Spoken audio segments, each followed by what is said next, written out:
नमस्ते फ्रेंड्स, मैं doctor Hanish Sharma ILS hospitals Raipur से पेट एवं लिवर रोग विशेषज्ञ।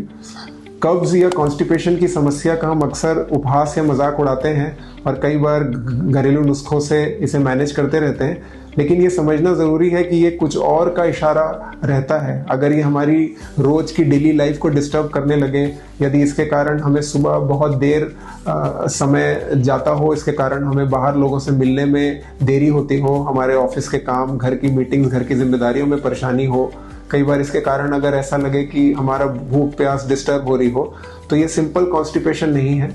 कॉन्स्टिपेशन इंगित करता है कि या तो हमारी खाना पचाने की जो मांसपेशियां हैं या उनका जो तालमेल है वो गड़बड़ाया हुआ है, या फिर हमारा जो पाचन तंत्र का तालमेल है वो गड़बड़ाया है।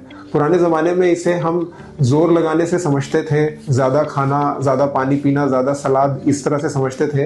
लेकिन आज की ज्ञान के हिसाब से देखें तो ये एक तरह से दही जमाने की तरह है। यदि हमारा दही या जावन ही खराब हो गया है तो वो कॉन्स्टिपेशन भी उसका एक प्रतिरूप रहेगा। और बहुत सारे लोगों को कॉन्स्टिपेशन नहीं रहता है, उनको केवल उनके मल द्वार के रास्ते को रिलैक्स करने में समस्या रहती है, जिसे हम डिफिकेटरी डिसइनर्जिया कहते हैं।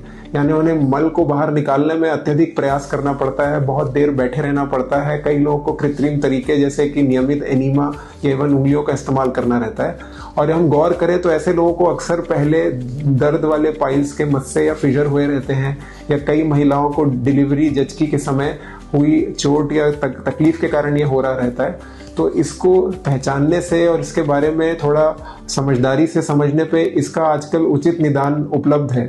कुछ लोगों को ये भय रहता है कि कब्ज से कोई बड़ी समस्या आगे चल के हो सकती है, तो कब्ज और कैंसर में कोई सीधा कोरिलेशन नहीं पाया गया है। ऐसा नहीं देखा गया है कि कब्ज होने से आगे चल के कोई उस तरह की बड़ी बीमारी होगी। लेकिन कई लोग कैंसर को भी कब्ज की तरह कुछ महीने तक लेट कर देते हैं डॉक्टर तक पहुंचने में।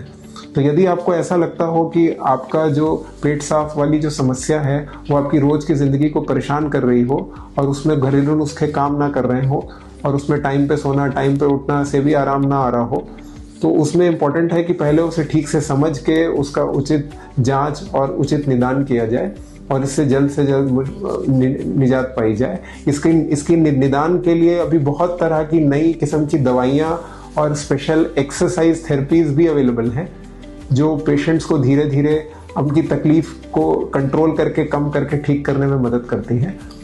धन्यवाद।